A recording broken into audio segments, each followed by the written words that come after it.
मेरे गुरुदेव की महिमा बड़ी अद्भुत निराली है। मेरे गुरुदेव की महिमा बड़ी अद्भुत निराली है भर जाती वो सब झोली जो जन्मों से ही खाली है भर जाती वो सब झोली जो जन्मों से ही खाली हैं। यहाँ तम की नहीं सत्ता, यहाँ हर दिन दिवाली है।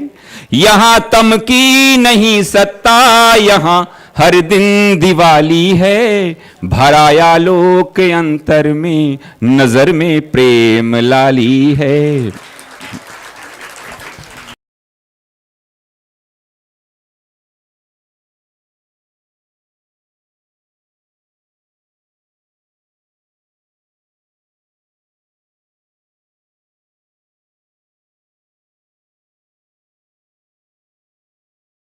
ओम सहना भवतु सहनो भुनक्तु सह वीर्यं करवावहै तेजस्विनावधीतमस्तु मा विद्विषावहै। ओम शांति शांति शांति। अखण्डमण्डलाकारं व्याप्तं येन चराचरं तत्पदं दर्शितं येन तस्मै श्रीगुरवे नमः। अज्ञानतिमिरान्धस्य ज्ञानाञ्जनशलाकया चक्षुरुन्मीलितं येन तस्मै श्रीगुरवे नमः। गुरोर्ब्रह्मा गुरोर्विष्णु गुरोर्देवो महेश्वरः गुरोर्साक्षात् परं ब्रह्म तस्मै श्रीगुरवे नमः। त्वमेव माता च पिता त्वमेव बन्धुश्च सखा त्वमेव विद्या द्रविणं त्वमेव सर्वं मम देवदेवो। पहला श्लोक पढ़ते हैं। योगेनात्मविवेकेन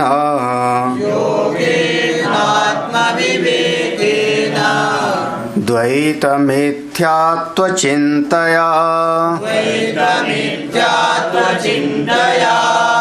ब्रह्मानन्दं पश्यतोऽथ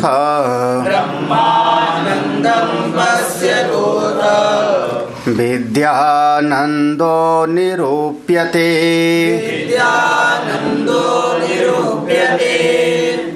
अथ यहाँ पर नीचे की पंक्ति में देखोगे तो अथ विद्यानंदो निरूप्यते। अब हम विद्यानंद का निरूपण करने जा। इस वाक्य को लेकर के हम इसको कहते हैं प्रतिज्ञा वाक्य। जो करने चल रहे हैं उसके लिए प्रतिज्ञा संकल्प वाक्य है, प्रतिज्ञा वाक्य है।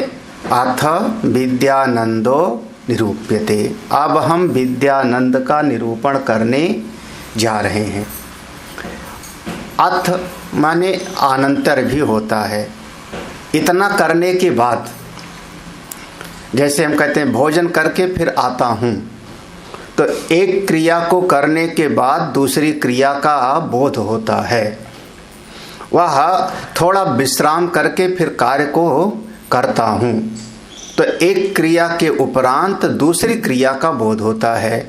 तो यहाँ पर एक आनंतर्य का भाव है कि इतना अध्ययन करने के बाद आगे का आप पढ़ते हैं। इतना पढ़ने के बाद, इतना समझने के बाद किसको समझ लिए हो? तो कहा योगेन, योगेन नंबर 1। फिर दूसरा है आत्म विवेकेन, दो चीज हो गया। तो ये जो पहला प्रकरण था ब्रह्मानंद का, इसमें 3 विभाग था ना, ब्रह्मानंद, विषयानंद और ब्रह्मानंद, विद्यानंद और विषय। तो ब्रह्मानंद के अंतर्गत योगेन ब्रह्मानंदम पश्यतः, ऐसा लगाओ, योगेन ब्रह्मानंदम पश्य, योग के द्वारा हमने ब्रह्मानंद का अनुभव किया, साधन करके हमने अपनी आत्मा के सुख का अनुभव किया, थोड़ी उपासना करके भक्ति करके हमने अपनी आत्मा के आनंद का अनुभव किया। तो ये योगेन ब्रह्मानंदम पश्यतः, योग के द्वारा, साधन के द्वारा हमने अपने आत्मा का अनुभव किया, सुख मिला। अच्छा, जब साधन के द्वारा कर लिया तो दूसरा आत्म विवेकेन ब्रह्मानंदम पश्यतः। अब देखो दोनों को लगाओ, योगेन ब्रह्मानंदम पश्यतः, योग के द्वारा ब्रह्मानंद को देखा, फिर आत्म विवेकेन, दूसरा प्रकरण था इसमें आत्मानंद का। ब्रह्मानंद के अंतर्गत 3 हुआ था ना, योगानंद, आत्मानंद। तो योगानंद में क्या देख लिया, योगिक साधन के द्वारा। फिर आत्म विवेकेन, आत्मानंद में क्या देखा, आत्म विवेकेन ब्रह्मानंदम पश्यतः, आत्मानंद में विवेक शक्ति के द्वारा अपने स्वरूप का थोड़ा सुख मिला। देखो दोनों चीज, योगेन में साधना अभ्यास से हो गया और आत्म विवेकेन, इसमें विवेक प्रधान हो गया, ज्ञान प्रधान हो गया। तो यहाँ साध्य जनित सुख की प्राप्ति हो गई ब्रह्मानंद का। तीसरे में क्या कहा, द्वैत मिथ्यात्व चिंतया। फिर हम जितना नाम रूप का द्वैत है, जितना कुछ हमको बाह्य जगत में दिखाई पड़ता है, उस सब के मिथ्यात्व का चिंतन करते चले गए तो अनुभव किसका हुआ, एक तत्व का।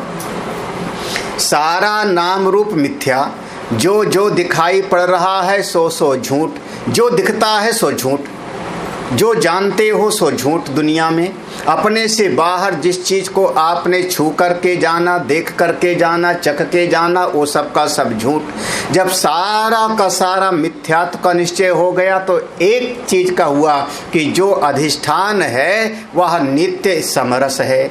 तो द्वैत के मिथ्यात्व का निश्चय हुआ और अपने आत्मा के अद्वैत स्वरूप का निर्णय हो गया। तो तीसरा प्रकरण हो गया अद्वैतानंद। ठीक है ना, द्वैत मिथ्यात्व चिंतया ब्रह्मानंदम पश्यता। तो ये तीनों का लिए ये एक ही श्लोक में सब बता दिया, योगानंद, आत्मानंद और अद्वैतानंद। तो योगानंद में साधना के द्वारा, आत्मानंद में विवेक के द्वारा, और जो अद्वैतानंद था उसमें द्वैत मिथ्यात्व के चिंतन के द्वारा।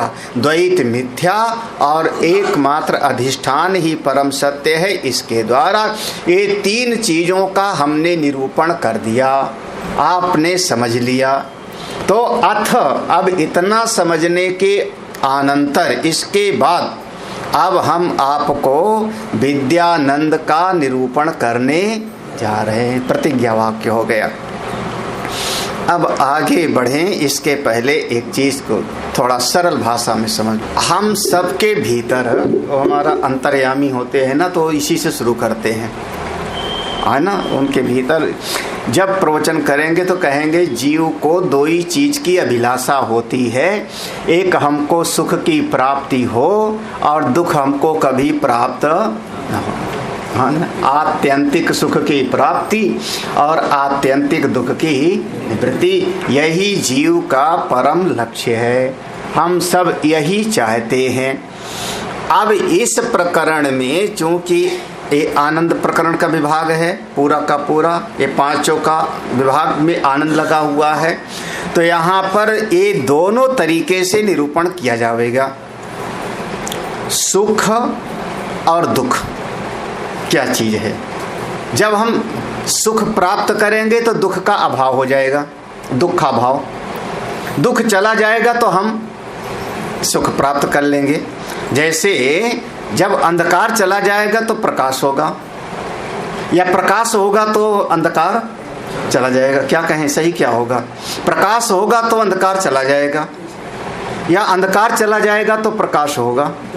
जो उसी प्रकार से ये दो तरह की बातें हो गई कि एक कहते हैं दुख चला जाएगा तो सुख आएगा, दुख के अभाव पर सुख की प्राप्ति, या दूसरा कहो सुख की अनुभूति तो दुख का गमन।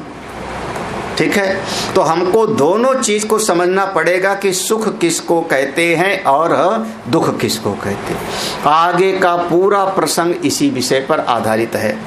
अब आगे हम अभी तक बहुत ज़्यादा वेदांत का रहा ना, नाम रूप अधिष्ठान आधार ऐसा सब पढ़ते थे।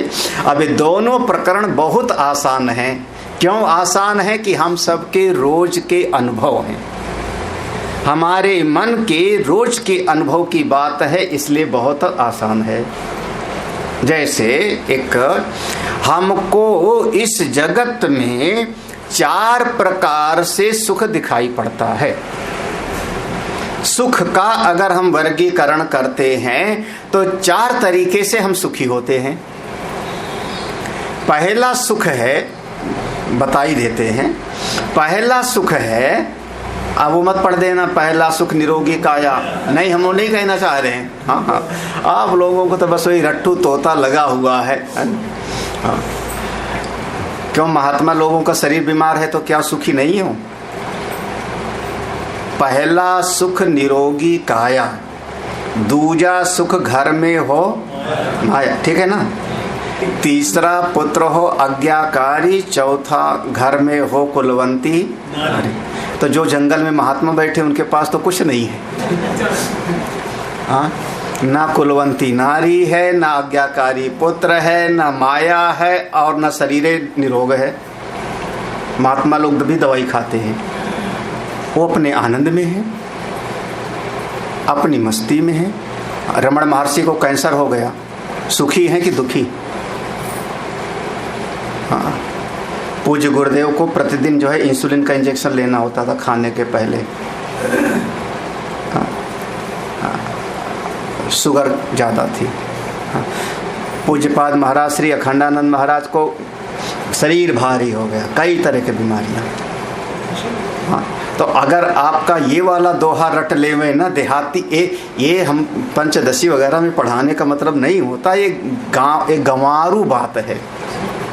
हाँ, ये गंवारू बात है, क्योंकि जिसका शरीर बहुत स्वस्थ होता है वो भी रोता रहता है, तो निरोगी काया होने के बाद भी वो दुखी दिखाई पड़ता है। घर में माया भरी पड़ी रहती है और आत्महत्या कर लेता है, ये भी दिखाई पड़ता है जगत में ना। तो सुखी कहाँ है? माया है तो सुखी कहाँ है? हाँ, तो ये बात जमी नहीं। हाँ, तो इसको हम लोग महात्मा लोग कहते हैं गंवारू बात, एक गांव गंवई की बात है, ये शास्त्र की बात नहीं। कहाँ की? कोई कवि घाघ थे, उन्होंने लिख दिया होगा। घाघ कवि की कहावतें मशहूर हो गई। पहला सुख निरोगी काया, दूजा सुख घर में हो माया। पता नहीं और आगे कहूँ? हाँ, चौथा सुख घर में हो कुलो। अरे एक नहीं दर्जनों पिक्चरें ऐसी बनी कि किसी बहुत बड़े ज़्यादा पढ़े लिखे आदमी की गांव की कन्या से विवाह हो गया।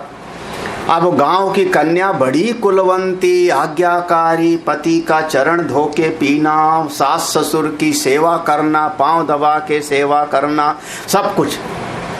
और वो लड़के को पसंद आता है, वो जो है अमेरिकन वाली बारबी डॉल जैसी बनी हुई है ना। हाँ, उसको वो नहीं पसंद आती ना, उसको चटक मटक वाला पसंद आता है। हाँ, तो सुखी कहाँ हुआ वो कहाँ भागता है फिर? वो किसके पीछे? चटक मटक के पीछे। तो कहाँ सुखी हुआ? क्या हुआ? गड़बड़ नहीं लग रहा कुछ? हाँ, अरे सब तो अनुभव करो ना।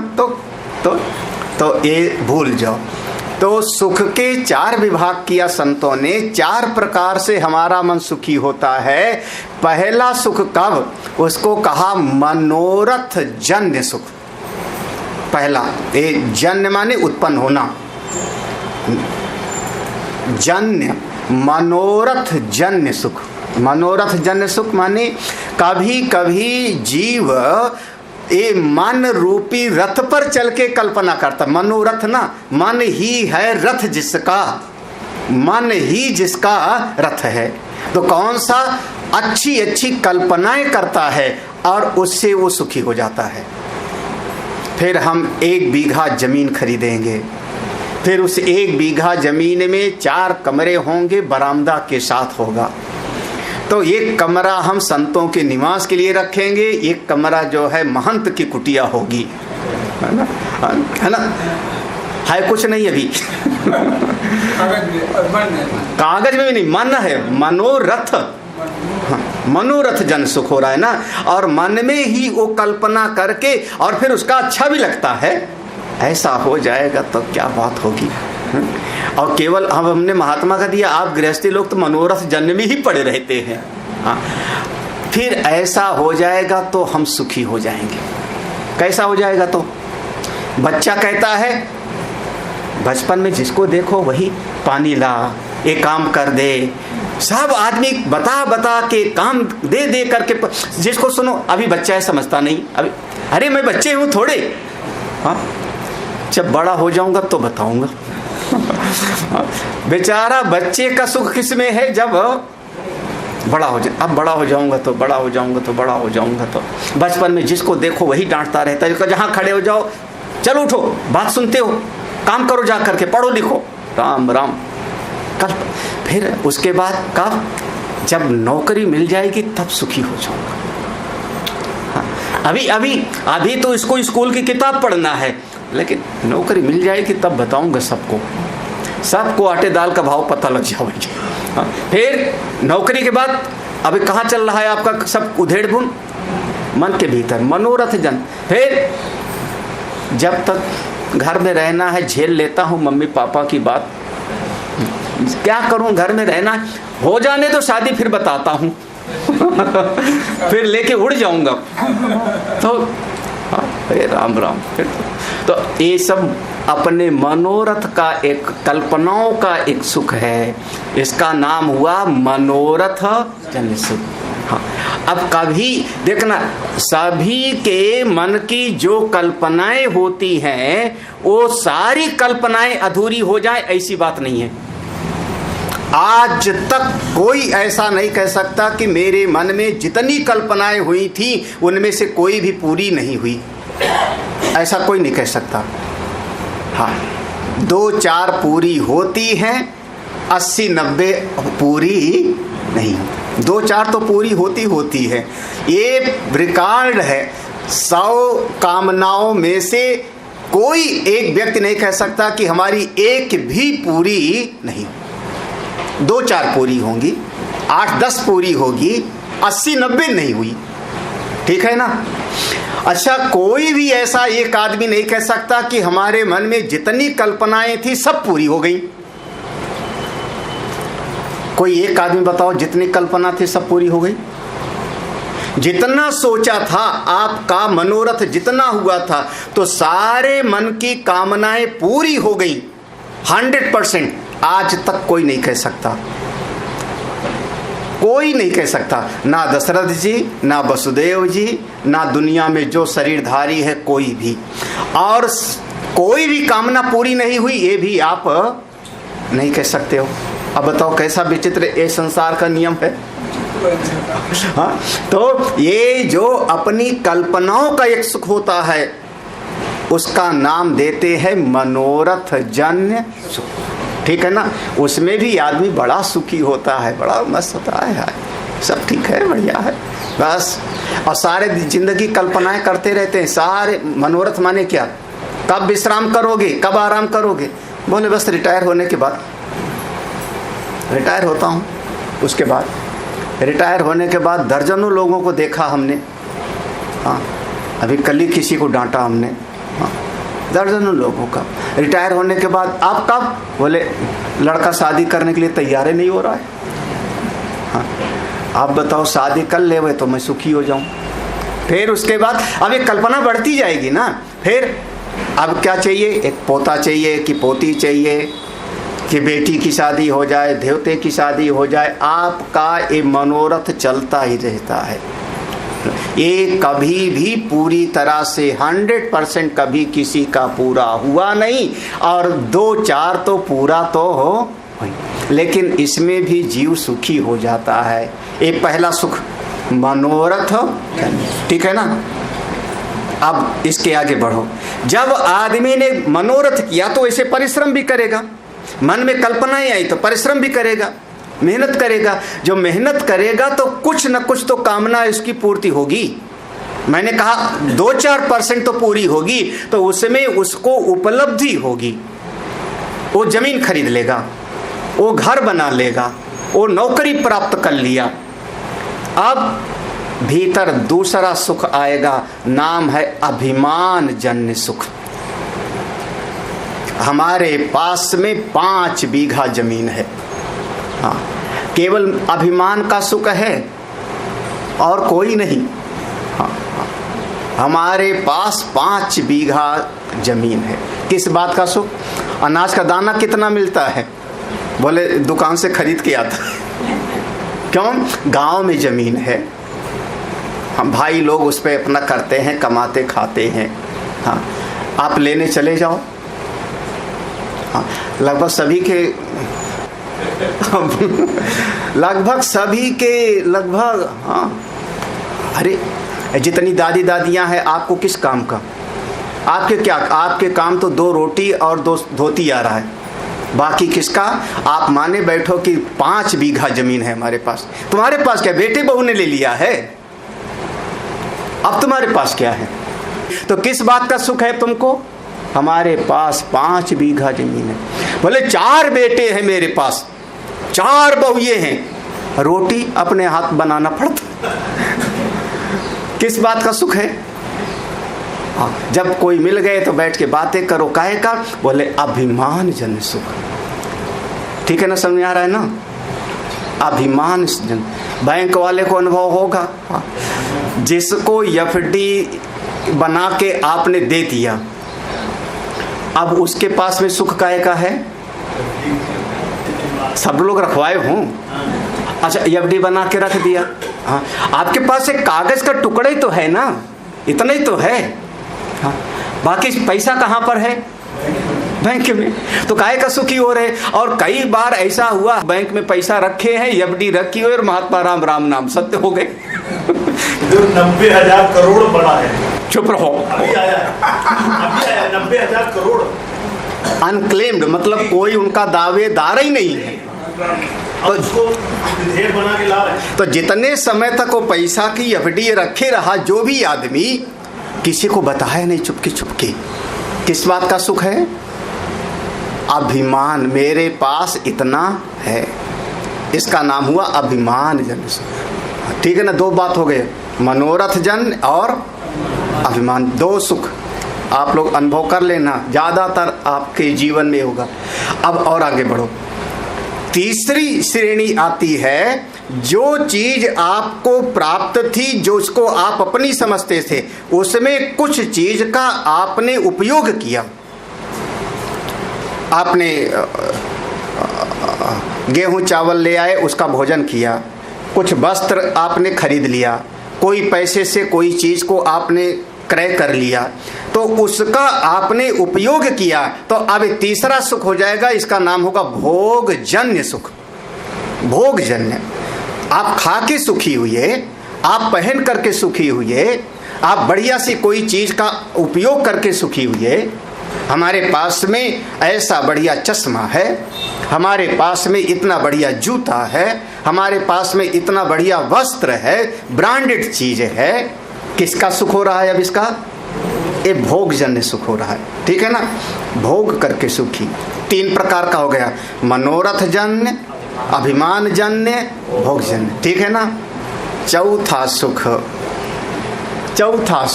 कभी कभी किसी को, जैसे कोई रोज अपना आसन प्राणायाम करे, रोज करता है, योगा करता है, आसन करता है, प्राणायाम करता है, या कोई आदमी रोज सवेरे जा कर के 2-3 किलोमीटर घूम करके आता है, घूमने का अभ्यास है, तो किसी कारण से एक दिन योग ना कर पावे, कोई मेहमान आ गए या कहीं बाहर जाना पड़ा तो एक दिन वो आसन प्राणायाम नहीं कर पाया, तो भीतर उसके कोई कमी होती है, अंदर कोई खलबली होगी कि आज हम ये वाला रोज का दिनचर्या हम ठीक से नहीं कर पाए। पूजा करना होगा, मंत्र का जाप करना है, तो रोज रोज करते करते उससे आपका हृदय संतुष्ट होता है। चलो कल 5 माला किए थे, आज 7 माला कर लिए, अंदर संतुष्ट हो गए। हाँ, किसी कारण से एक दिन ना कर पाओ तब भीतर उतना अच्छा नहीं लगेगा, आज हमारी दिनचर्या छूट गई, आज किसी कारण से रह गया। तो ये जो रोज रोज करके आप खुश होते हो कि चलो बहुत बढ़िया आज इतना कर लिया, इसका नाम हुआ अभ्यास जन्य सुख। हाँ, ये 4 प्रकार का सुख हो गया, अभ्यास जन्य सुख। अरे कई बार कभी कभी ऐसा भी होता है कि किसी को सत्संग की कोई बात समझ में नहीं आती। हाँ, पंचदशी तो औरों भी समझ में नहीं आता है। हाँ, हाँ, सत्संग की कोई बात नहीं समझ, लेकिन रोज सत्संग में आते हैं, रोज सत्संग में आते हैं, रोज सत्संग में आते हैं, तो भले न समझ में आवे, मन संतुष्ट हो जाएगा कि हम सत्संग में गए थे, पुण्य तो मिला, कान तो हमारे पवित्र। किसी कारण से एक दिन ना आ पावे, एक दिन ना आ पावे, कोई मेहमान आ गया, कोई और कारण आ गया, तो मन के भीतर अच्छा नहीं लगेगा। अरे रोज हम सत्संग में जाते थे, आज हमारा सत्संग छूट गए। ठीक है ना? तो ये जो प्रतिदिन आने का एक अभ्यास बन गया सत्संग में, इससे भी हृदय सुखी होता है। इसका नाम हो जाएगा अभ्यास जन सुख। हाँ, अरे अभ्यास जन सुख बहुत तरीके से हो सकता है, आप लोग जीवन में ढाल के देख लो। हाँ, योग का, ध्यान का, घूमने का, तो उसको उसी में सुख मिल रहा है ना। किसमें? अपने योगा में। अब ये मत कहना कि वो जगत को मिथ्या समझ लिया या आत्मा का ज्ञान हो गया या मुक्त हो गए, लेकिन वो उसी में सुखी हो रहा है। एक दिन अगर ना कर पावे तो उसको लगेगा कि आज हमारा योगा अभ्यास छूट गया। क्या हो गया? अभ्यास जन सुख। तो 4 प्रकार का सुख हो गया। ये 4 प्रकार से प्राणी अपने जीवन में सुखी होता है। मनोरथ जन, फिर अभिमान जन्य, उसके बाद भोग जन्य, और अंत में अभ्यास जन्य सुख। ये 4 प्रकार का सुख होता है। 5वां प्रकार का कौन सा होगा? अब आपके जीवन में जितना सुख है वो सब 4 के अंतर्गत है। 5वां प्रकार का ढूंढ के बताना मुझको। वस्त्र है, पहन लिया, सुखी हो गए, भोगजन्य हो गया। भोजन है, खा लिया, भोगजन्य हो गया। घर में रखा है तिजोरी में, कौन सा? अभिमान जन्य हो गया, यही ना। फिर प्लानिंग करके सुखी होते हो, कौन सा हो गया? मनोरथ जन्य। या थोड़ा 1 घंटा बैठ के ताश खेल लिए तो सुखी हो गए, कौन? अभ्यास जन्य। हाँ भाई, 4 लोग बैठ करके, अभी हरियाणा की बात है, हरियाणा वगैरह में उधर जो है किसी से पूछा पार्क में, किसको वोट दोगे? तो उन्होंने जो है नाम लिया, उस वहाँ के जो लोकल होगा सांसद, उसने कहा कि देखो उसी को देंगे। उसने पार्क बनवा दिया, यहाँ बैठ के हम ताश खेल सकते हैं। सामने दारू की दुकान खुलवा दिया, दूर नहीं जाना पड़ता। अब कितना बढ़िया, वो उसी में सुखी है कि यहाँ पर बैठ के हम ताश खेल लेते हैं, इसी में सुखी हैं। दारू के लिए दूर जाना पड़ता था, पास में खुलवा दिया तो हम वोट उसी को देंगे, बस इतने में खुश हो। तो इसका नाम क्या हुआ? रोज। और ये ताश उस खेलने का बिल्कुल एक ऐसा व्यसन है कि बिल्कुल टाइम पर आदमी पहुंच जाएगा, बिल्कुल समय, और दूसरे को लेके भी आवेगा। हाँ, चलो चलो टाइम हो गया। एक ईंट रखेगा, उसी ईंट पर बैठ जाएगा। अब देखा है कि नहीं, ऐसे जमीन पर ईंट रखा है, उस ईंट पर घंटा, 2 घंटा, 2.5 घंटा बैठ सकता है, जब तक ताश चलता रहेगा। आप लोग तो 10 मिनट भी नहीं बैठ पाते हो। ईंट रख के उसी में बैठ जाएंगे। हाँ, ईंटे पे बैठे और चलो चल रहा है, किस बात का सुख है? अभ्यास। 4 प्रकार का सुख होता है। अब इसको हिसाब लगा लो। हाँ, इसीलिए आनंद प्रकरण की प्रसंग में आएगा। ये चारों प्रकार का सुख ना होवे और भीतर दुख ना होवे, तब कल्पना करो, ये 4 प्रकार में से कोई भी सुख नहीं और भीतर कोई दुख भी नहीं। अब क्या है? दुखा भाव है, दुख भी नहीं है, किसी प्रकार का कोई दुख नहीं है, कोई विक्षेप नहीं है, और ना कोई कल्पना है, ना अभिमान है, ना अभ्यास है, ना भोग है। चारों प्रकार का सुख भी नहीं है और किसी प्रकार का दुख भी नहीं है। तब भीतर कौन सी अवस्था होगी? उसको ऋषि ने कहा आनंद। वो है आनंद। ये आनंद प्रकरण में अब हम इस आनंद के स्वरूप का निरूपण करने जा रहे हैं। अथ विद्यानंदम निरूप्यते। अब हम विद्यानंद का निरूपण करें। आनंद माने क्या? याद रखना, आनंद माने चारों प्रकार का सुख नहीं है। हाँ, चारों प्रकार का सुख नहीं है और दुख भी बिल्कुल नहीं, लेश मात्र नहीं, दुख का भाव। तो क्या है? तो उस समय पर जो अवस्था होगी उसको हम कहेंगे वह आपका अपने स्वरूप का आनंद है। श्लोक पढ़ते हैं, अगला श्लोक, दूसरा श्लोक। विषयानंदवद विद्या आनंदोधिवृत्तिरूपकः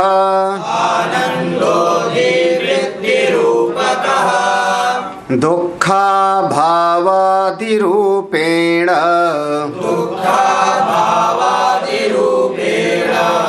प्रोक्त एष चतुर्विधा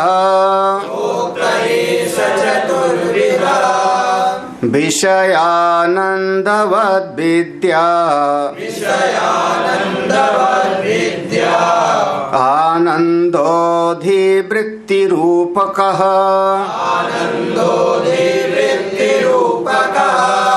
दुःखाभावादिरूपेण प्रोक्त एष चतुर्विधा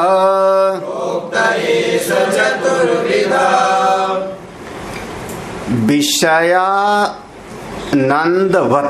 विषय आनंदवत, जैसे जगत में विषयों का आनंद मिलता है, वो 4 प्रकार के सुख समझ लो, 4 प्रकार के सुख, तो वो सबका सब विषय आनंद में हो जाएगा। क्योंकि मनोरथ भी किया तो किसका? विषय का। अभिमान भी किया तो किसका? विषय का, यही ना। भोग भी किया तो किसका? विषय का, यही ना। अभ्यास भी किया तो वो भी, अभ्यास भी एक हो गया विषय। जैसे आपने भ्रमण किया, जाप किया, योगा किया, तो वो भी एक हो गया विषय। तो विषय आनंदवत, जैसे बाह्य जगत में ये विषयों का आपने आनंद प्राप्त किया, उसी प्रकार से ये विद्यानंद को भी समझो। विद्यानंदो, उसी प्रकार से विद्यानंद को भी समझो। कैसे? धीवृत्ति रूप का। क्योंकि विषयों के आनंद में भी विचार चलते हैं। धीवृत्ति माने वृत्तियों का प्रवाह होता है, आपकी भीतर बुद्धि की वृत्ति चलती है, और उसी प्रकार से ये विद्यानंद में भी वृत्ति आपकी चलती है। विषयों के आनंद में आपने विषय को आधार बना करके अभिमान बनाया, अभ्यास बनाया, और आत्मचिंतन में आपकी वृत्ति आत्मा का चिंतन करती है, आपकी वृत्ति भगवत भाव का चिंतन करती है। लेकिन अब आपके भीतर वृत्ति चलती है, वृत्ति का अभाव नहीं, गहरी निद्रा वाली स्थिति नहीं है। धी वृत्ति रूप का माने वृत्तियों का अभाव नहीं है। हाँ, जैसे कई बार पढ़ा ना, ध्यानम निर्विषयम मन। निर्विषय मन का नाम ही ध्यान है, यही ना।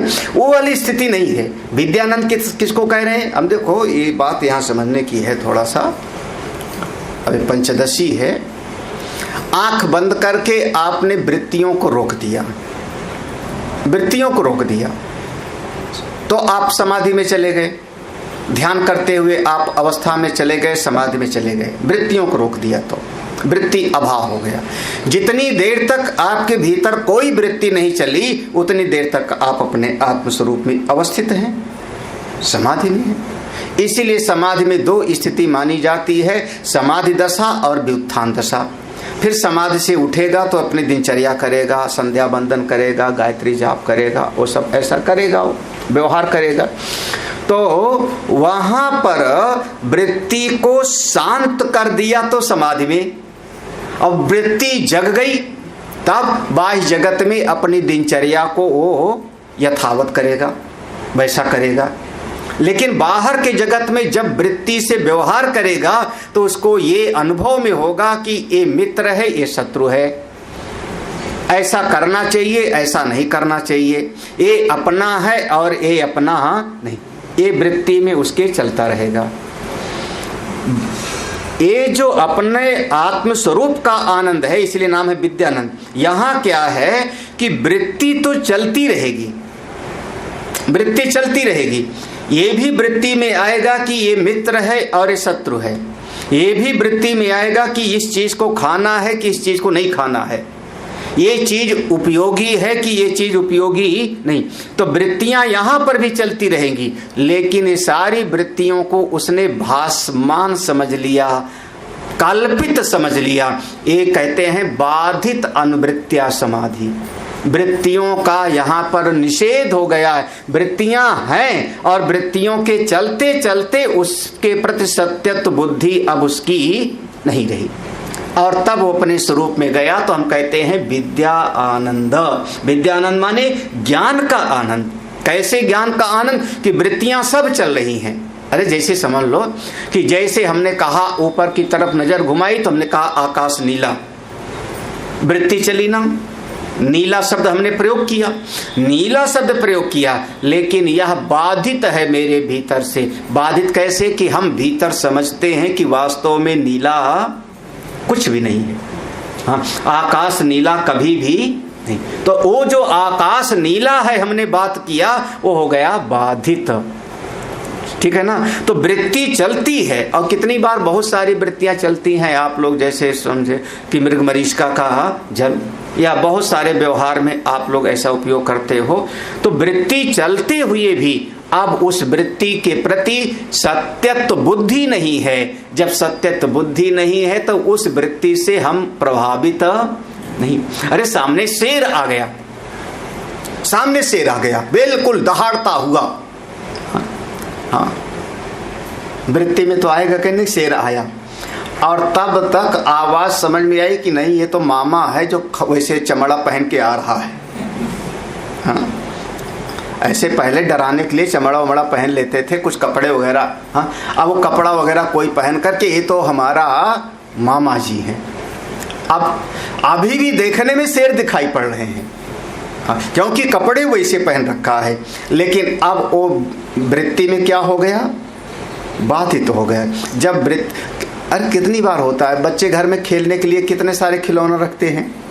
ये कार है, हाँ, आजकल जो है नकली मोबाइल भी आता है ना बच्चों को। लेकिन बच्चे भी बहुत बुद्धिमान है, वो नकली मोबाइल नहीं पसंद करते, है ना, असली वाला लाओ। हाँ, और ज़्यादातर मम्मियों के मोबाइल पर बच्चों का कब्जा होता है ना। तुम भी तो चलाते होंगे थोड़ा सा। कौन सा देखते हो? सीचन, वो देखते हैं। हाँ, और भी देखते होंगे कार्टून। हाँ बिल्कुल, ज़्यादातर। तो अब बच्चों को नकली मोबाइल दे दो तो मोबाइल वो भी है, लेकिन ना ये वाला नहीं। तो क्या हो गया? वहां पर आपने शब्द प्रयोग किया मोबाइल, लेकिन शब्द प्रयोग करते हुए भी वृत्ति में मोबाइल शब्द आया, लेकिन फिर भी भीतर क्या समझते हो? ये असली नहीं। हाँ, नकली फल रखा है, नकली सांप रखा है, नकली चीजें रखी हैं, आप देखते हो तो कहते हो बिल्कुल ज्यों का त्यों बनाया है। हाँ, लेकिन भीतर भाव क्या है? ये असली नहीं। तो ऐसे ही बुद्धि की वृत्तियां चलती हैं। विद्यानंद यहाँ पर सावधानी रखना कि वो जैसे विषयानंद में जैसे वृत्ति होती है, बिल्कुल उसी प्रकार से विद्यानंद में भी वृत्ति होती है। बस इतना है कि विषयानंद में वो अभिमान बना के सुखी हो रहा है, उसको सत्य मान के सुखी हो रहा है, अभ्यास करके भोग करके सुखी हो रहा है, उसमें सत्यत्व बुद्धि है। और ये विद्यानंद में सत्यत्व बुद्धि बिल्कुल नहीं, लेकिन वृत्ति दोनों में है। अगर ये चीज है, वृत्ति के रहते हुए भी आप अपनी आत्मा का अनुभव कर लिए, तो फिर आप चलते फिरते अपने आत्मस्वरूप में रमण कर सकते हो। नहीं तो ध्यान में बैठोगे तो आनंद, और ध्यान से उठ गए तो मन विक्षिप्त हो जाएगा। हाँ, यही ज्यादातर योग के मार्ग में यही, समाधि दशा में रहोगे तो भीतर आनंद है, जगत का विस्मृत कर दिया, बड़े सुखी। लेकिन जब जग गए तब राग द्वेष अपने पराये सब खड़ा हो जाएगा। सब वृत्तियों के रहते, सारा जगत रहते, सब काम करते हुए भी आप बिल्कुल सबसे निर्लिप्त हो। ये बहुत कैसा विद्यानंद, आप बिल्कुल इस स्थिति का, इसको कहते हैं साधो सहज समाधि। चलते फिरते बात करते हुए, कभी आपने सुना हो कि महाराष्ट्र में एक दिव्य विभूति थी, वो उपलों के लिए लड़ रही थी। सुना है, नाम भी सुना है, जनाबाई। हाँ, उपलों के लिए लड़ रही थी। हाँ, तो लड़ाई करते हुए भी अपनी आत्मा में है ना। राम जी युद्ध करते हुए भी अपने स्वरूप में है। भगवान श्री कृष्ण मारते हुए भी मरवाते हुए भी, दोनों। हाँ, महाभारत में मरवाते हैं और जरासंध के सामने मारते हैं। हाँ, सब समय पर करते हुए भी क्या है अपने आप में, सच्चिदानंद परब्रह्म परमात्मा है। विद्यानंद वो स्थिति है, ये आपकी सारी वृत्तियां ज्यों की त्यों चलती रहती हैं और अपने स्वरूप में चले जाते हैं। इसीलिए बहुत बढ़िया शब्द है, विषयानंदवत विद्यानंदा धी वृत्ति रूप कहा। यहाँ वृत्तियों का अभाव नहीं है, वृत्तियां चलती हैं। अभाव किसका है, दुखा भावादि रूपेणा, दुख नहीं है। क्या बात है। हाँ, पेड़ दिखाई पड़ रहा है, दुख नहीं है। हाँ, कल पेड़ हरा भरा था बिल्कुल, आज पेड़ सूख गया, दुखा भाव, दुख नहीं है, होता है। अब क्या करूं, न जाने कितने हमारे लगाए पेड़ और अब सब कट गए हमारे ही आश्रम में, हरिद्वार के आश्रम में काट दिया, क्योंकि बिल्डिंग बनानी थी तो उन्होंने कहा काटना पड़ेगा। तो यहाँ के आश्रम में, यहाँ वो बनना है, वहाँ हम ही ने लगाया वहाँ पे, और हम ही काट दिए। तो था तो भी कट गया, तो भी भीतर कोई ही, ये जगत बिल्कुल ज्यों का त्यों व्यवहार करते रहते हैं। और सही कहूँ तो आया राम गया राम, ये सृष्टि संयोग और वियोग चलता रहता है। संयोगा विप्रयोगांता, ये सब मिलता रहता है, बिछुड़ता रहता है, आता रहता है, जाता रहता है। आप अपने स्वरूप में मस्त रहो, अपनी महिमा में मस्त रहो। जब कोई मिलेगा व्यवहार कर लेंगे, कोई मिला हालचाल पूछ लेंगे, चाय पी लेंगे, पिला देंगे, व्यवहार निभा लेंगे, भीतर से चिपकेंगे नहीं। भीतर से हम सब करते हुए भी बिल्कुल तटस्थ हैं, सब करते हुए भी, हाँ, घृणा करते हुए भी, प्रेम करते हुए भी, हाँ, लड़ाई करते हुए भी, सब, हाँ, अपने आप को तटस्थ रखना है। धी वृत्ति, बिल्कुल वृत्तियां होती हैं, लेकिन दुखा भाव आदि, दुख का अभाव है। क्या दुख का अभाव है। अब इसको ले आओ भगवान राम के जीवन में। शाम को कहा गया, कथावाचक लोग सुनाते हैं ना, शाम को कहा गया सवेरे आपको राजा बनाया जा, तो व्यवहार करते हैं वैसे, फिर वो अपना सारा का सारा जो विधि विधान है उसका पालन करते हैं। गुरुदेव की पूजा किया, क्योंकि गुरुदेव सूचना देने आए थे, उनको प्रणाम भी किया। हाँ, गुरुदेव का पूजन किया, गुरुदेव से ये भी बोला कि गुरुदेव आप क्यों आए, हमको बुला लेते। व्यवहार वही कर रहे हैं, भीतर कोई प्रसन्नता नहीं है ना। सवेरे कहा जाता है आपको वनवास जाओ, परिस्थिति बदल गई, रात में वनवास जाने के लिए तैयार हैं, भीतर से कोई दुख भी नहीं। देखो वृत्ति है। शाम के समय में जब सामने आए तो पहचाना ना कि ये गुरु जी हैं हमारे, वशिष्ठ जी हैं, पहचाना तब तो वृत्ति है। रात में वृत्ति। कौशल्या अम्बा के सामने गए, प्रणाम करके निकले, क्योंकि माता पिता को प्रणाम करने का नियम था भगवान का। मातु पिता प्रातः काल उठ कई रघुनाथा, मातु पिता गुरु। तो सवेरे जैसे कौशल्या अम्मा को प्रणाम करने गए, उठते ही, तब तक भगवान राम को पता ही नहीं था। कौशल्या अम्बा कहती कुछ खा लो, आज तो बड़ा वो होगा, समय लग जाएगा राज्याभिषेक में। हाँ, भगवान राम बिल्कुल तटस्थ हैं। वृत्ति है कि माँ है, प्रणाम करना है, और भीतर बिल्कुल शांत है। उधर दूसरी माँ है, वो कहती वनवास जाओ, बलकल पहन लो, कपड़े उतार दो। वृत्ति है और भीतर बिल्कुल दुख, वो स्थिति लानी है। हाँ, आंख बंद करके सो जाने का नाम समाधि नहीं है। आंख बंद करके और वृत्तियों का अभाव कर दिया और आप ज्ञानी हो गए, बोले देखो कुछ उनको, वो तो पागल आदमी कर लेगा, पगलेट है। तो आप हमारा जगते हुए, होश में रहते हुए, सारा व्यवहार ठीक प्रकार से निभाते हुए भी अपने भीतर कोई दुख ना हो। दुखा भावादि रूप, ये जो दुखा भाव है 4 प्रकार का होता है। प्रोक्त ऐसा चतुर्विधा, हमने सुख के 4 विभाग बताया ना, तो अब दुख के भी 4 विभाग सुन लो। दुख के अभाव, दुख का अभाव 4 प्रकार का होता है। दुखा भाव 4 प्रकार का होता है। दुखा भावश्च कामाप्ति, कृत कृत्यो अहमित्यसौ,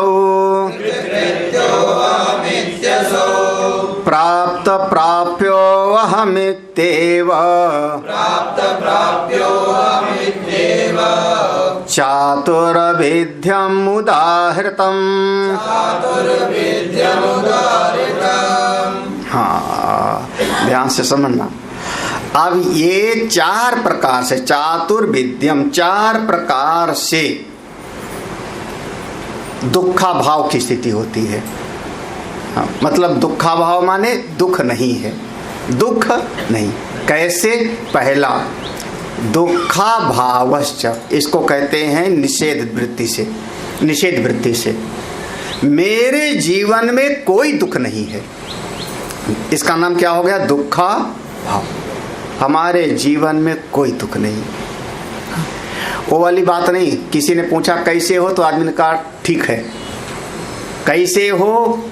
सब कुशल? बोले हाँ हाँ सब ठीक ठाक है, गुरुजी आपकी कृपा से सब। वो वाला नहीं, भीतर से उसकी अनुभूति है कि कोई हमको दुख नहीं, कोई दुख नहीं। इसका नाम हुआ दुखा भाव। पहला थोड़ा सा ऐसी चीज है ये, ऐसा समझिए कि जब सारे जगत का झूठापन सिद्ध हो गया, झूठापन सिद्ध हो गया, काहे के लिए दुखी हूं? किसके लिए रहूं? किसके लिए रहूं? हाँ, झूठी चीज के लिए कि सच्ची चीज के लिए? हाँ? अगर सच्ची चीज के लिए रोते हो तो आपके भीतर अभी विद्या का जन्म नहीं हुआ, आपके भीतर अभी ब्रह्म विवेक जगा नहीं, सत्संग आपने सुना नहीं क्योंकि उसको सच्चा माना। और झूठा है तो आप रोते क्यों? दुख। हाँ, झूठा है तो मूर्खता है। हाँ, तो मेरे कन्हई का जीवन है कि कभी रोते ही नहीं। अब उस सुदामा वाला नाम न ले लेना।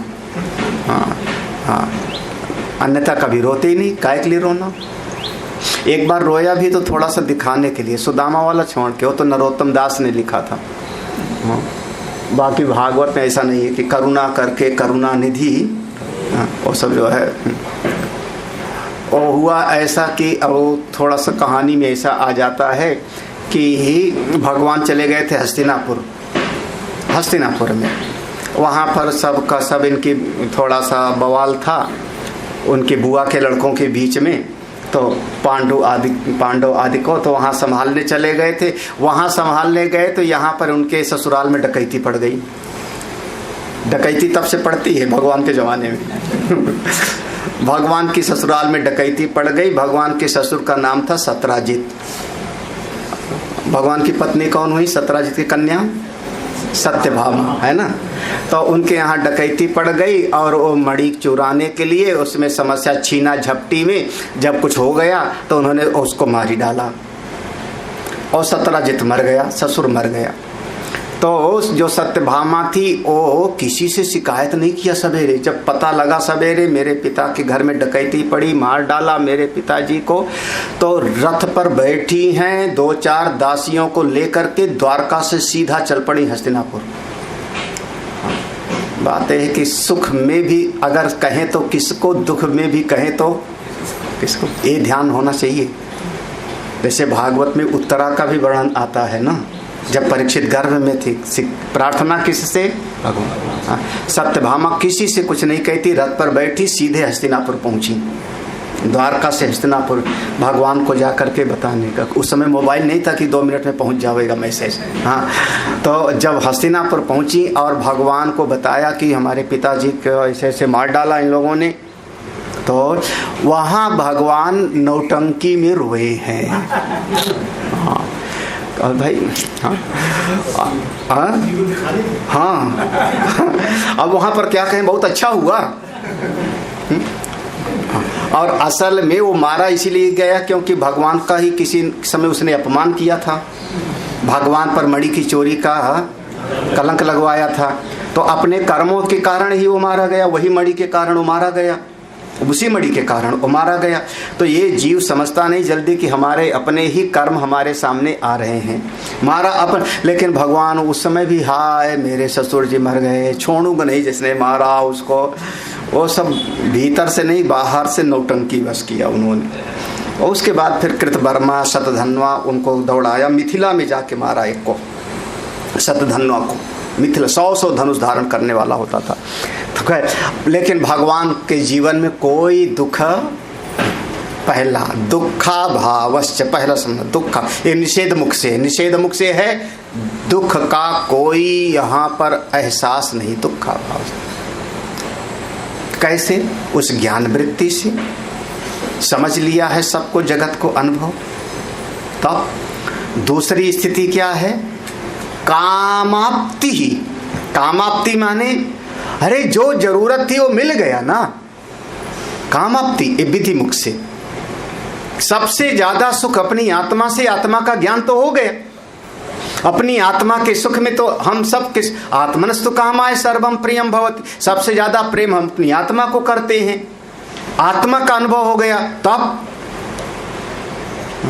कामस्य आप्तिम जगता प्रतिष्ठाम।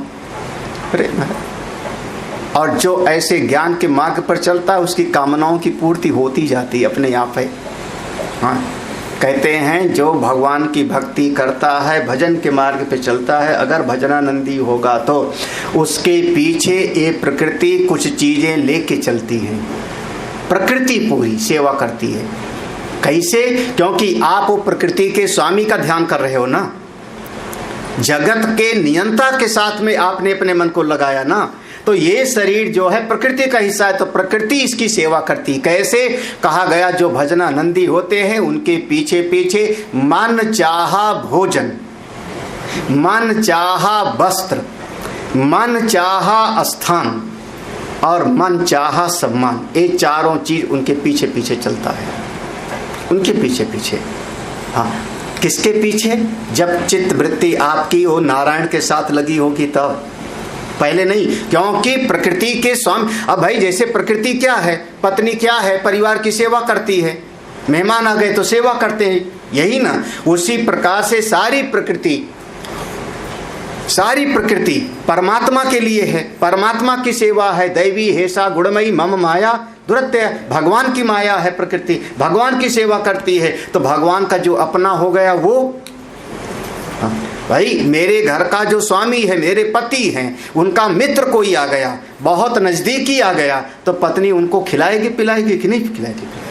हाँ, सारी प्रकृति फिर उनकी सेवा करती है। इसलिए कहा जाता है संतों के पीछे मन चाहा भोजन, मन चाहा वस्त्र, मन चाहा स्थान, मन चाहा सम्मान, सब कुछ मिलता रहता है। लेकिन अपने मन को उस परमात्मा के साथ जोड़ के देखे तो समस्त कामनाओं की पूर्ति स्वयं ही होती जाती है। हाँ, स्वयं ही होती जाती है। तो क्या, किसकी कृपा से? भगवान की कृपा से, इस ज्ञान की कृपा से। तो इतना देख करके भी ना लगे किसी का मन, तो फिर जगत में अनुभव करके अब भाई ठीक है, ये महात्माओं की मौज है, क्या ठाठ है, ठाठ है तो तू भी आ जा ना फिर। हाँ, तू भी आ जा। हाँ, काहे के लिए झंझट में जा रहा है तू दुनिया में? हाँ, देख रहा है कि नाना दुखी, मामा दुखी, मौसी दुखी, बुआ दुखी, फूफा दुखी, तो आ जा। बोले नहीं महाराज। हाँ, तो कामस्य आपत्ति, देखो दो शब्द हो गया। हाँ, जब हम संसार को पकड़ने के लिए दौड़ते हैं ना, तो संसार पकड़ में आता होता नहीं। आप आगे आगे चलो, परमात्मा की तरफ चलो, तो परछाई के जैसे पीछे पीछे चलता है। हम दुनिया को पकड़ने नहीं चलते, दुनिया हमारे पीछे चलती है। तो दुखाभावश्च कामाप्ति, ए विधेय और निषेध। विधेय दृष्टि से कामाप्ति और निषेध की दृष्टि से दुखाभाव, ये दो स्थिति हो गई। उनके भीतर किसी प्रकार का दुख नहीं होता। दुख से मुक्ति, क्यों? सारी कामनाओं की पूर्ति हो गई है, काहे का दुख? भीतर कोई दुख ही नहीं। तीसरा, भीतर क्या अनुभव हो रहा है? अनुभूति क्या हो रही है? कृतकृत्यः अहम इति, अहम कृतकृत्यः इति। इस समय मैं कृतकृत्य हूँ। कृतकृत्य माने अब कृतकृत्य भयो मैं बता, जो करना था कर लिया, जो करना था कर लिया। अरे प्राप्त प्राप्यो अहम इत्यो, जो पाना था सो वाले। अगला शब्द देखना, प्राप्त प्राप्त। हाँ, क्यों? क्योंकि जब आदमी के मन में कोई चीज पानी होती है तो उसके लिए करना पड़ता है उसको ना। पहले कोई कामना होगी तो कर्म का हेतु कामना है। अब हमको अमुक चीज चाहिए तो करना पड़ेगा। तो जो पाना था पा लिया, अब कुछ पाना शेष ही नहीं रहा। तो प्राप्यो अहम इति, जो पाना था पा लिया, इसलिए अपने आप में निश्चिंत है, कोई दुख नहीं। जो करना था वो कर लिया। ये चार स्थिति हो गई, चार स्थिति हो गई। दुखाभाव, कामनाओं की, समस्त कामनाओं की पूर्ति, और जो करना था वो कर लिया। क्यों? अब कुछ करना बाकी क्यों नहीं है आपको? अरे करो ना, दुनिया कर रही। बोले जो पाना था सो, आप कुछ पाना बाकी है, तो उनके जीवन में कोई दुख ही नहीं। दुखाभावश्च चतुर्विधा, ये दुख का अभाव चार प्रकार से, चतुर्विध्यम उदाहरतम, चार प्रकार से इस चिंतन में करके देखो तो उनके जीवन में किसी भी प्रकार का दुख नहीं। अब हमने चार प्रकार से सुख का निरूपण कर दिया था। चार ही तरीके से सुख होता है ना? चार। सत्संग सुना 1 घंटे, अच्छा लगा, हृदय सुखी हो गया। कौन सा सुख हुआ? आहार शुद्धो सत्व शुद्धि, सत्व शुद्धा ध्रुवा स्मृति।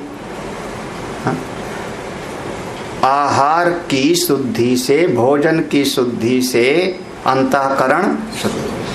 तो जहां पर आहार शब्द आया वहां पर आहार का अर्थ पांचों इंद्रियां जो आहार ले रही हैं उन्हीं का नाम है आहार।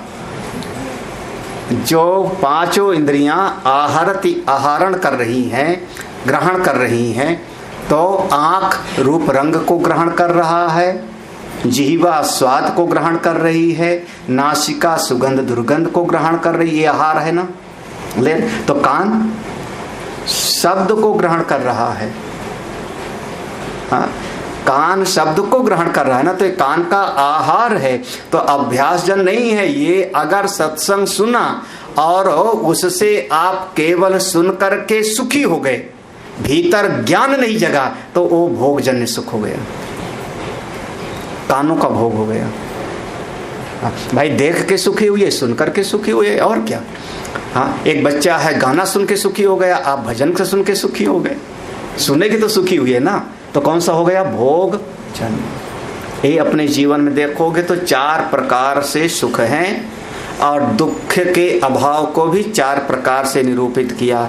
दुखाभाव, काम की प्राप्ति, कामाप्ति, फिर अब कुछ करना बाकी नहीं रहा। क्यों? क्योंकि कुछ पाना ही नहीं रहा, बस अपनी महिमा में है। क्या करूं, क्या कहूं? तब क्या सुनाऊं, हो तो गया। आप कुछ पाने ही नहीं, कुछ करने नहीं तो क्या सुनाया, फिर कल सुन लेना फिर। इसी का विभाग आगे विस्तार में बताएं। ये सूत्र है, पहला जो है श्लोक है प्रतिज्ञा है, और एक दूसरा और तीसरा श्लोक जो है ये सूत्र रूप में है। इसका भाष्य अब आगे आएगा करीब 50 श्लोकों में, इसी का विस्तार है। ओम पूर्णमदः पूर्णमिदं पूर्णात् पूर्णमुदच्यते पूर्णस्य पूर्णमादाय पूर्णमेवावशिष्यते। ओम शांति शांति शांति। हरि ओम श्री गुरुभ्यो नमः। हरि ओम। मेरे गुरुदेव की महिमा बड़ी अद्भुत निराली है। मेरे गुरुदेव की महिमा बड़ी अद्भुत निराली है भर जाती वो सब झोली जो जन्मों से ही खाली है भर जाती वो सब झोली जो जन्मों से ही खाली हैं। यहाँ तम की नहीं सत्ता, यहाँ हर दिन दिवाली है। यहाँ तम की नहीं सत्ता, यहाँ हर दिन दिवाली है। भराया लोक अंतर में, नजर में प्रेम लाली है। फिल्मों की तर्ज पर मैं कुछ लिखता नहीं, गुरुदेव को पसंद भी नहीं है, शास्त्रीय आधार पर लिखाते हैं, लेकिन आज मैं कुछ प्रयास करता हूं। मेरे गुरुवर शिव त्रिपुरारी, जिनकी महिमा भारी नजर में छा गए हैं के दिल में समा गए हैं। हो मेरे गुरुवर शिव त्रिपुरारी, जिनकी महिमा भारी नजर में छा गए हैं के दिल में समा गए हैं। ओ मेरे प्यारे गुरुवर, जीवन बना था संग्राम रे। ओ मेरे प्यारे गुरुवर, जीवन बना था संग्राम रे। खिलती हुई सुबह भी लगती थी जैसे कोई शाम रे। भूल गए दुख दर्द बीमारी, मिट गई चिंता सारी, शरण तेरे आ गए हैं, प्रेम रस पा गए हैं। हो मेरे गुरुवर शिव त्रिपुरारी, जिनकी महिमा भारी नजर में छा गए हैं के दिल में समा गए हैं। आया जो दर पे तेरे, पाया परम की सौगात रे। आया जो दर पे तेरे, पाया परम की सौगात रे। हो गया उजाला मन में, बीती वो काली काली रात रे। जहां भी जाएं तुमको पाएं, नित्य आनंद मनाए, शरण तेरे आ गए हैं, प्रेम रस पा गए हैं। गुरुवर की करुणा कृपा, मिट गए सब दुख द्वंद। धन्य धन्य तुम धन्य हो मेरे सद्गुरु अभया। परम पूज्य आनंद कंद सद्गुरुदेव भगवान के द्वारा संस्थापित आर्ष विद्या गुरुकुलम का भी एक लघु परिचय आपको प्राप्त हुआ। आइए अब अपने सद्गुरुदेव भगवान की ही अमृतमयी वाणी में आर्ष विद्या गुरुकुलम की एक झलक देखते हैं। पूज्य गुरुदेव की कृपा से और परमपिता भगवान की कृपा से मन के भीतर एक भाव पैदा हुआ कि समस्त जीवों का हित हो, साधना के मार्ग पर सभी लोग अपने आगे बढ़ें। जो जीवन का परम प्रयोजन है, आत्यंतिक सुख की प्राप्ति और पूरी तरह से जीवन में से दुख की निवृत्ति, इसी उद्देश्य को लेकर के यह श्री शौनक आर्ष विद्या प्रन्यास नाम का एक संस्था गठित की गई सन 2002 में, जिसके अंतर्गत ये आश्रम का निर्माण 2002 से शुरू हुआ। साधना के इसमें 3 स्वरूप होते हैं। कर्म के मार्ग में साधना हो, इसके लिए यज्ञशाला का निर्माण किया गया। हमारा मन भगवान के साथ में जुड़े, भाव के साथ में भक्ति करें, इसके लिए दक्षिणामूर्तेश्वर भगवान शिव की स्थापना की गई। और मनुष्य के जीवन में बहुत सारी समस्याएं उसके अज्ञान से आती हैं, भ्रम से आती हैं। तो हमारी बुद्धि भी ठीक हो, समझदार हो, विचारवान हो, इसके लिए सत्संग हाल का निर्माण हुआ, जिसमें लगातार सुबह और शाम दोनों समय श्रीमद् भगवद गीता, उपनिषद, वेद और सभी पुराणों का आधार लेकर के सत्संग किया जाता है, जिसके माध्यम से जीवों का प्रगति हो, विकास हो।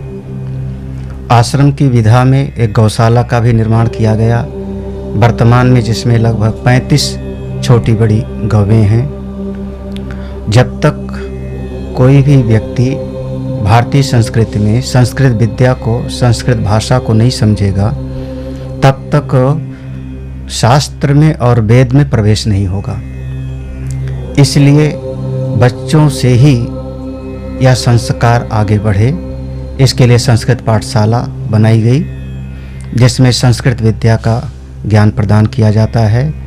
और इन्हीं बच्चों में से कोई न कोई आगे बढ़ कर के ब्रह्म विद्या को प्राप्त करता है, करेगा, जिसका जीवन परम कल्याणकारी होएगा, उसके अपने लिए भी और समाज के हित लिए भी। जीवन का मूल सूत्र यही है, सर्वे भवन्तु सुखिनः, सर्वे सन्तु निरामयः, सर्वे भद्राणि पश्यन्तु, माँ कश्चित् दुःख भाग् भवेत्। ओम शांति शांति शांति।